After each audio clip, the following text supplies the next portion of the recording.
Bonjour à tous, Bonjour à toutes. bienvenue dans cette vidéo dans laquelle nous allons découvrir 3 outils inspirés de la thérapie cognitivo-comportementale au service du coaching. Je m'appelle Anne-Laure Dabo, je suis coach et thérapeute de couple et co-dirigeante du centre de formation Zen Pro.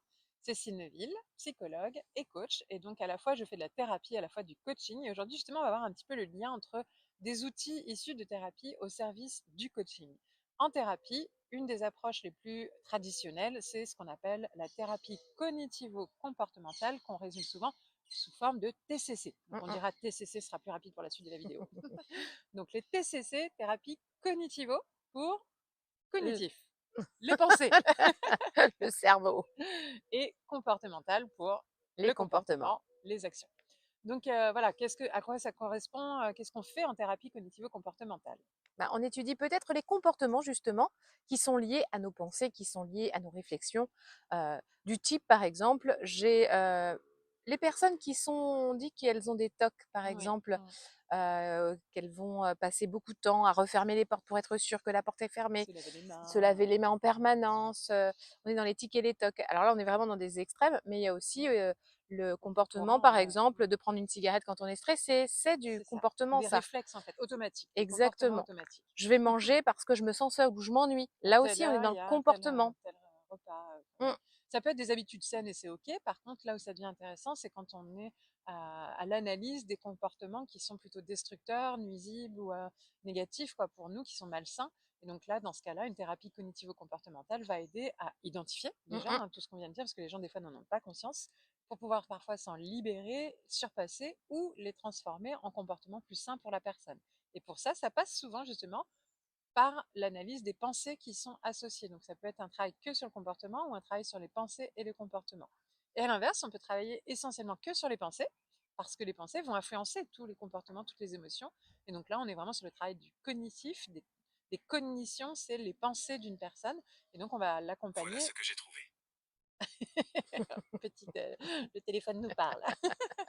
On va l'accompagner à identifier des pensées, là aussi négatives, destructrices, etc., pour les aider peut-être à les soit s'en libérer, soit les transformer en pensées plus positives. Ce qui nous amène d'ailleurs à 3 outils de cette thérapie TCC, on va dire, Ouais, de cette TCC au service du coaching. La première, c'est la restructuration des pensées, justement. je venais d'en parler justement. Là, ça va être intéressant d'aller examiner les pensées qui sont associées pour pouvoir essayer de les transformer. Déjà, de les mettre en doute dans un premier temps, Mhm. ouvrir en fait l'esprit de la personne à, mais en fait, Prendre conscience en que. quoi Ouais. c'est la vérité, etc. Pour pouvoir ensuite modifier et remplacer par une autre pensée qui pourra, elle, être plus aidante. Voilà, donc là, on retrouve vraiment le schéma assez traditionnel de coaching, hein. Identification de ce qui dysfonctionne au niveau des pensées, acceptation, validation que ça pose difficulté et que, en quoi ça freine, et ensuite remplacement pour pouvoir repartir sur des bonnes bases par des pensées plus saines. Et donc, par exemple, je suis vraiment incapable, j'y arrive jamais, ça va être dans certaines situations, je n'y arrive pas, mais je suis capable d'apprendre pour pouvoir y arriver prochainement. Donc, on est vraiment voilà, à essayer de démontrer qu'une pensée limitante, négative, destructrice n'est pas une vérité et qu'on peut la remettre en question avant de pouvoir la transformer. Donc ça, c'est la première partie. On est sur la recognition positive, hein, la restructuration des pensées. C'est un des outils que l'on peut utiliser aussi en coaching. En deuxième outil, nous avons L'exposition. alors Qu'est-ce l'exposition. donc? On est plus lié au comportement là. Et ben là, on va être carrément à exposer la personne. Si par exemple la personne vient vous voir et puis elle vous dit, bah en fait, j'ai un peu peur de parler de prendre la parole en public. L'idée, c'est de l'accompagner à y aller dans une progression. On va commencer par lui faire prendre conscience que potentiellement, elle peut parler, par exemple, devant une personne pour voir ce qui se passe. On la confronte, mais vraiment de manière très progressive, en commençant un petit pas par un petit pas. Ensuite, on va l'amener peut-être à parler devant les membres de sa famille. Il y a 5 personnes. Toujours en Pour la arriver rassurant. Il faut qu'elle toujours en la se sente rassurant. toujours en sécurité. Exactement. Jusqu'à arriver, bah, vous allez devoir prendre position, par exemple, dans une réunion de travail, par C'est ça. exemple. Donc là, la posture de coach, elle est vraiment d'être à l'écoute des possibles de la personne, de ses, oui, de l'aider à sortir petit à petit de ses zones de confort, mais en sécurité, et de la rassurer d'être présent pour que jamais, à aucun moment, la personne ne reparte en panique, hein. C'est souvent utilisé dans des phobies ou dans des moments où les personnes sont dans des réactions très incontrôlées et donc démesurées.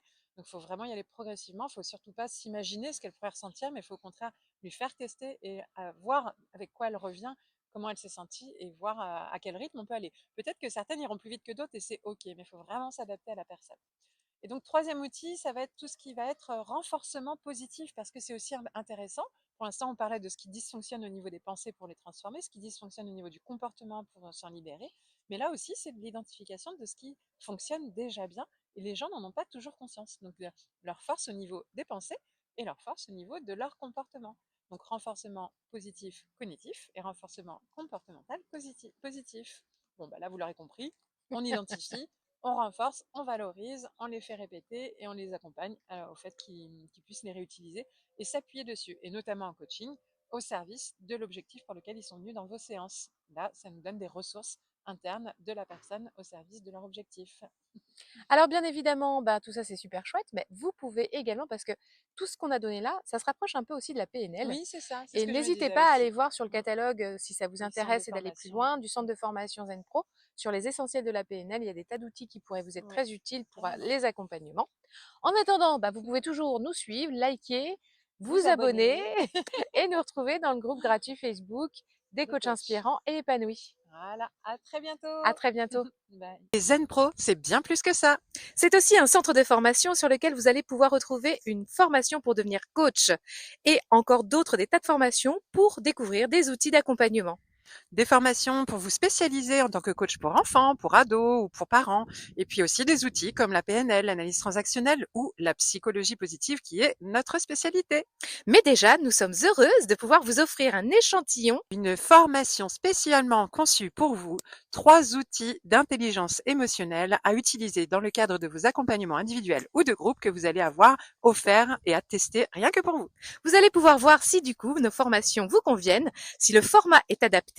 Vous pouvez aussi venir renforcer votre réseau de professionnels au sein du groupe Facebook du réseau des coachs inspirants et épanouis. On vous dit à très bientôt. À bientôt!